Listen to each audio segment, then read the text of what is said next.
Mukhang lumala itong problema ng San Miguel Beer pagdating dito sa kontrata nitong si Kit Jimenez. Dahil ayon dito sa latest report, hindi na raw pinapayagan ng PBA ang contract buyout. Ito kasing si Kit Jimenez ayon dito sa MPBL, to sa Gensan, yung kanyang team, ay meron daw itong kontrata at hindi pa tapos yung kontrata niya. At dahil dyan, ayaw siyang pakawalan sa San Miguel Beer. Ang gusto sana gawin ng SMB, i-buy out yung kontrata nitong si Kit Jimenez mula dito sa MPBL para makapaglaro na siya sa SMB. Pero ang PBA ay hindi na pala pinapayagan ang contract buyout. So ibig niya sabihin, kinakailangan ngayon tapusin ni Kit Jimenez yung kontrata niya dito sa MPBL bago siya makapaglalaro sa SMB. Iyan ay kung magiging unrestricted free agent siya dahil hindi natin alam baka itong si Jimenez ay restricted free agent. Ibig sabihin kahit mag-expire yung kontrata niya, yung rights niya ay nandito pa rin sa team niya sa MPBL. So kung gusto talaga ng SMB na masama ito si Jimenez dito sa kanilang lineup, kinakailangan siguro kausapin na nila itong team ng NPBL, yung team nito, para siya ay makapaglaro na sa SMB. Total, sabi nga ng mga insiders, ito namang NPBL, hindi naman nababayaran sa oras yung mga players nila. So ano pa ang dahilan at ayaw nila itong pakawalan. Kaya ayan ngayon ang titignan din natin dito sa San Miguel Beer kung ano magandang gawin. Siyempre, wala pang comment dito ang PBA at maski na itong San Miguel Beer dahil siguro inaayos pa nila. So abangan na lang natin kung ano magiging development. Pero ayon doon sa mga tiga SMB doon sa kampo nila, kumpiyansa sila na eventually makukuha rin nila itong si Kit Jimenez. Sa ngayon, ang Barangay Ginebra daw ay active na sa paghahanap ng posibleng ipapalit pansamantala dito kay Justin Brownlee. Siyempre, hindi naman ito kagustuhan ng Ginebra, ng management at ng mga fans nila. Pero ganyan na talaga dahil may posibilidad nga na baka ito ay maban hindi lang sa PBA at kundi pati sa FIBA. So, gustuhin man ng Ginebra at maging confident man ng Ginebra na itong si Brownlee ay mananalo doon sa kanyang apila. Siyempre, kinakailangan maging prepared ka rin kahit ano outcome. So kung sakaling yung outcome ay ito si Brownlee ay mababan dito sa PBA at sa FIBA, kinakailangan ng Ginebra humanap na ng panibagong import. Yan ngayon ang magiging malaking challenge dito sa Ginebra dahil of course alam natin yung Commissioner's Cup malapit nang mag-open, pero hindi lang yon, ang titignan dito yung long term. Kung 2 years mababan itong si Brownlee, ilang conferences siyang hindi makapaglalaro. So ang ibig sabihin nito, baka itong makuhang bagong import ng Ginebra kung hindi naman mahusay o hindi makapag-gel sa teammates niya, magiging katulad na sila ng ibang koponan na mayat maya ay nagpapalit ng import. Of course, alam din natin na kung lilipat ang 2 years, baka yung laro ni Brownlee ay hindi na katulad nung dati dahil syempre hindi na rin ito bata. So titignan natin kung ano mangyayari dito dahil kumbaga napakalaking pagsubok ito sa Barangay Ginebra kung sakasakaling maban itong si Justin Brownlee.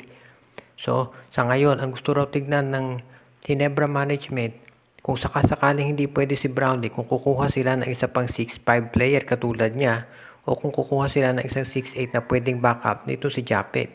Yun nga lang, kung kukuha sila ng matangkad na player, panibagong adjustment na yan dahil syempre yung mga players ng Ginebra sanay na ang laro nila ay kasama ay isang 6'5 import tuwing may conference na ganito.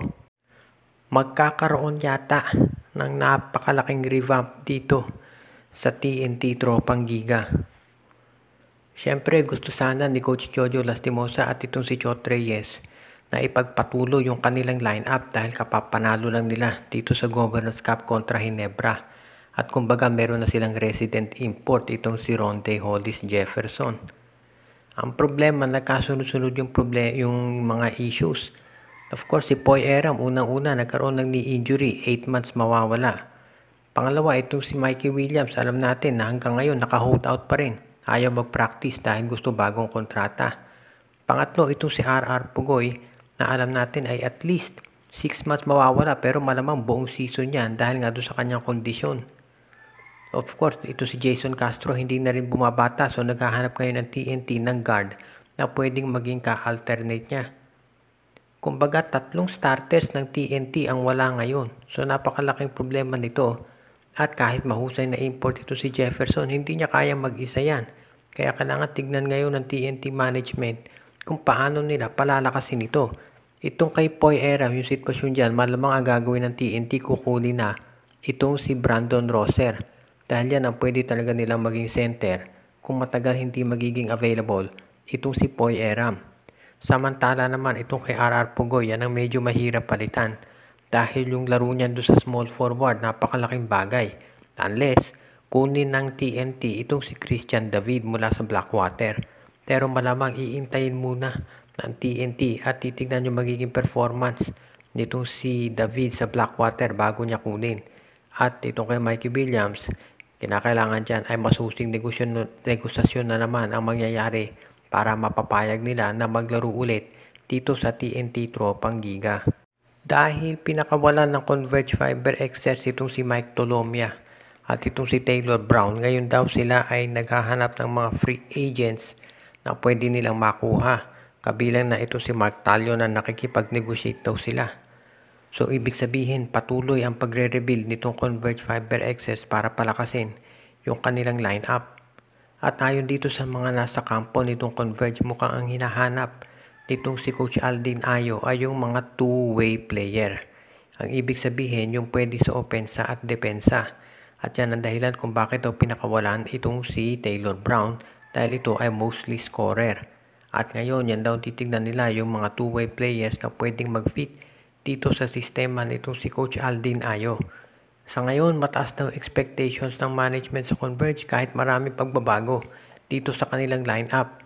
Kahit na pinakawala na ito si Han Bisi at si Teng, gusto raw siguraduhin ng Converge na yung makukuha naman nilang kapalit ay yung mag-fit talaga.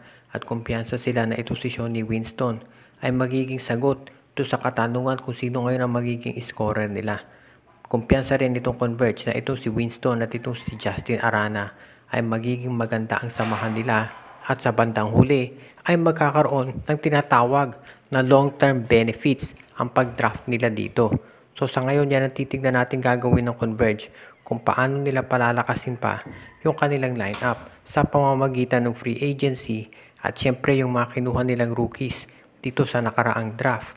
Sa ngayon panay daw ang practice at syempre yung pagde-develop ng mga bagong plays na of course nakasentro doon sa import nila. Lahat naman ng teams ngayon sa Commissioner's Cup ganyan talaga.